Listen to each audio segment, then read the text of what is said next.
E aí, galera, vamos agora falar um pouquinho sobre um trecho importante dessa viagem, né? Um trecho assim que foi muito interessante, porque a gente saiu de Vitória do Espírito Santo e aquela saída de Vitória é maravilhosa, né? Você vai passando pelas pontes de Vitória, fizemos aquela nossa oração de todos os dias e fomos caminhando, né? E os dias eles se alternavam. Dentro do mesmo dia a gente tinha um pouco de chuva, um pouco de sol, mas a gente se preparava e ia, né? Nada que uma capa de chuva não suportasse. E fomos lá nós, né? As duas motos com os dois casais, e atrás veio vindo a nossa van com os nossos profissionais, tanto da área de filmagem como área mecânica, elétrica, o pessoal da área de vendas. Então era muito legal, era uma trupe, né? A gente estava andando num grupo grande e era aquela história, a gente não podia perder nenhum desses compromissos, porque nós tínhamos todos os hotéis bucados, né? Um por dia, e tínhamos todos os clientes também, né? Agendados. Então não dava para simplesmente falar, eu vou ficar um dia a mais aqui nessa cidade porque eu quero, eu estou cansado, eu quero descansar. Não existia essa opção. Então a opção era rodar de moto. Quando a gente pousou ali em Porto Seguro é aquilo, né? A gente tem uma cidade super histórica, onde os relatos dizem que foi ali que os portugueses chegaram primeiro. Já existe um livro atual que diz que não foi ali, que foi em Touros, mas independente disso, a cidade ali tem uma série de coisas legais. A gente foi saindo ali, foi retomando, e esse trecho entre Porto Seguro, que fica na região do sul da Bahia, até Salvador, nós teríamos quase 800 quilômetros pela frente, pela BR-101, né? E aí você vai já percebendo, né, a mudança da vegetação, você vai percebendo a mudança de lugares, onde as pessoas se vestem diferente, os pequenos vilarejos, mas, contudo, a gente andava em torno de 300 quilômetros, parava, colocava combustível, dava tempo de nos encontrarmos com a van muitas vezes se encontrava com a gente, ia todo mundo lanchar juntos, né? Então a gente conseguia trocar as nossas impressões que a gente tinha ali nas estradas, né? E uma coisa que foi acontecendo de interessante é que cada dia que passava, a agenda foi ficando cada vez mais tarde, eu chegava cada vez mais tarde nos locais. E andar 790, 800 quilômetros de moto, não dá para andar direto, né? E nem tampouco muito rápido, né? Você tem que respeitar o trânsito local, você tem que respeitar as cidades onde você está passando, você tem que respeitar a autonomia que o combustível, né, dos tanques das motos podem proporcionar. Então a gente andava entre 300 e 350 quilômetros. Esse era a nossa convenção, para dar uma, duas, no máximo 3 paradas nessa estrada, né, nesse caminho. O GPS foi levando bem a gente. E Salvador, assim, tem uma história interessante para mim, porque da mesma maneira que eu tenho uma ligação com o Rio de Janeiro, em função de ter estudado lá na Marinha, de ter familiares lá, a minha mãe, Dona Marinalva é de Salvador, né? Ela é soteropolitana, uma menina bonita lá que nasceu lá em Salvador, e filha de um pai português, São Manuel, e uma mãe sergipana, né? Dona Idê, lá de Aracaju. E meu avô, engenheiro, conheceu minha avó ainda jovem. Segundo conta a história, os meus bisavós, por parte de avó materna, não permitiram essa união. Eles decidiram fugir, simples assim, né? Fugiram e pegaram um navio. E quando o navio estava ali aportando em Salvador, nasceu a minha mãe dentro de um navio, né, ali nas águas soteropolitanas, né, vindo para São Paulo, nesse navio vindo para São Paulo. Então Salvador tem cheiro de manhinha, eu sempre falo isso, Salvador tem cheiro de manhinha, tem muita coisa lá. E a gente veio chegando, né, veio se aproximando, e já chegamos à noite já em Salvador. E o hotel onde nós ficamos hospedados, um hotel muito bom, o Hotel de Ville Prime. O Hotel de Ville Prime em Salvador é o antigo hotel 4 rodas que existia. Então ele fica perto de uma praia muito legal chamada Praia de Itapuã, né? E a Praia de Itapuã ela ficou celebrizada naquela música de Toquinho e Vinícius, né? passar uma tarde em Itapuã. Juca Chaves morava em Itapuã, um grande humorista brasileiro das décadas aí de 60 e 70. Então Itapuã é um lugar muito romântico, né? Muito bucólico, assim. E esse hotel ele fica no monte, assim, ele fica um pouco mais elevado, então você vê toda a praia, né? Você tem toda essa visão da praia ali, é bem legal, bem interessante, bem bonito, né? E a gente chegou à noite, a gente chegou faminto, né? Imagina, viajando o dia inteiro, né? E comendo alguma coisinha ali, outra aqui na estrada, e a gente chegou no horário do jantar, que eram quase 9h30 da noite. O pessoal do hotel nos recebeu toda a nossa trupe, né? E em torno de 15 pessoas, e nós pedimos uma moqueca de camarão. Olha, foi uma das melhores que eu já consumi na vida. Ela veio assim borbulhando dentro assim daquelas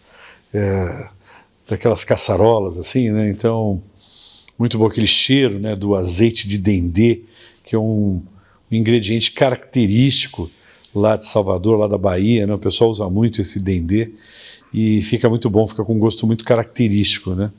Então a gente foi ali conversando e se alimentando e se confraternizando e cansados, né? Porque quase 800 quilômetros rodados de moto, graças a Deus, com asfalto bom, até de certa forma, né? Com uma boa sinalização ainda. E chegamos nesse hotel, conseguimos nos hospedar muito bem, né? E fomos tomar um banho para dormir e descansar, porque no dia seguinte teria mais. Logo de manhã, recebemos para o café da manhã o Matheus, né? O Matheus da Prime, o Matheus, um cliente tradicional lá da Bahia, um comprador tradicional de suplementos alimentares, um moço jovem, né? Que tem uma história bacana, uma história de luta, hoje considerado um dos maiores empresários no setor na região do Nordeste, e tomou um café com a gente, conversamos ali, mas eu queria mais, eu queria ir até o novo galpão dele, e assim foi feito. A gente foi até o novo galpão, conhecemos as instalações do Matheus, pudemos conversar com a equipe dele lá, verificar como que ele organiza as coisas, né? Foi interessante porque esse galpão, ele fica numa região de comunidade ali, nos arredores de Salvador, e a Ana Dutra, a patroa do Dan, ela estava com um suporte de câmera, né? Aqueles tipo pau de selfie, né? Então ela ficava andando assim com aquilo na garupa da moto. Aí a gente foi abordado pela polícia e falou: olha, toma cuidado com isso aí, que isso de longe está parecendo um fuzil, né? O pessoal não vai receber muito bem vocês aqui, achando que tem grupo de motoqueiros armados de fuzil aqui. Então guarda esse negócio aí, né? Baixa esse pau aí, tomem cuidado com isso. Então foi interessante esse ponto, mas não houve nenhuma intercorrência, chegamos bem lá no local onde o Matheus tem a empresa dele, ele nos atendeu super bem e é um dos grandes clientes nossos, um grande amigo, o Matheus lá da Prime. Um forte abraço para você, Matheus, para sua família. E ficamos por ali, né? Saímos ali de Salvador e o destino ali de Salvador era outro, né? Tínhamos que continuar na viagem. Destino Aracaju, né? Aracaju, Arara do Caju, lá em Sergipe. Mas temos que falar um pouco sobre a nossa estada em Salvador, né? A gente, enquanto saiu do hotel, enquanto chegou no hotel, enquanto fomos até o cliente, a gente aproveitou para conhecer um pouco a cidade, principalmente na parte litorânea ali, a cidade de Salvador, uma cidade que foi fundada em 1549 por Tomé de Souza, que era o governador-geral do Brasil, né? A cidade de Salvador chegou a ser a principal capital da América Portuguesa, né? Olha a importância que Salvador teve na história do Brasil, né? Foi invadida por holandeses 2 vezes, e isso fez com que o governo brasileiro tivesse que construir 2 fortes ali importantes na região da Barra, que são consideradas as construções mais antigas, ali são os marcos históricos mais importantes e mais antigos de Salvador, são os Fortes da Barra, que é muito bonito de conhecer, né? Tem o Farol da Barra. Salvador também é dividido por Cidade Alta e Cidade Baixa, onde tem um elevador ali, que é o elevador Lacerda, né? Que é uma construção antiga, mas muito bonita, muito tradicional, né?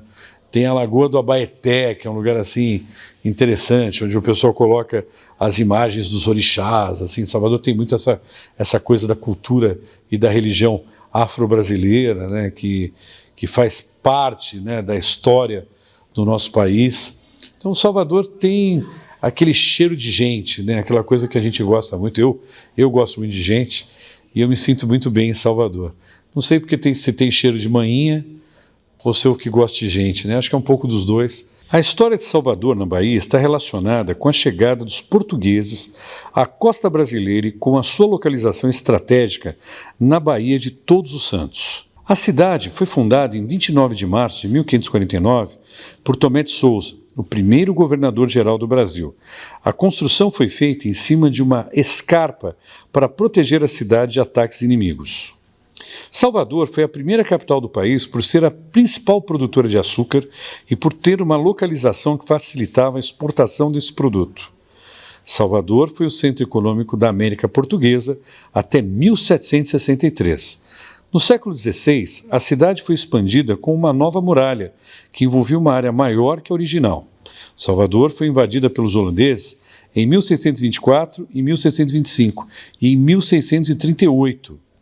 Em 1835, ocorreu uma revolta liderada por escravos muçulmanos, conhecida como Revolta dos Mailés. No século XIX, Salvador teve diversos ministros do gabinete no segundo reinado. Após a proclamação da República, a influência da cidade e cenário nacional começou a diminuir.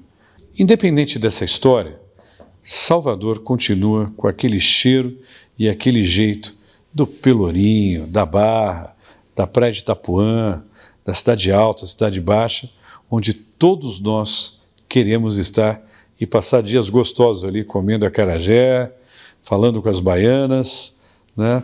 E comendo, claro, aquela muqueca de camarão imperdível do Hotel De Ville Prime, Salvador. Cheiro de manhinha.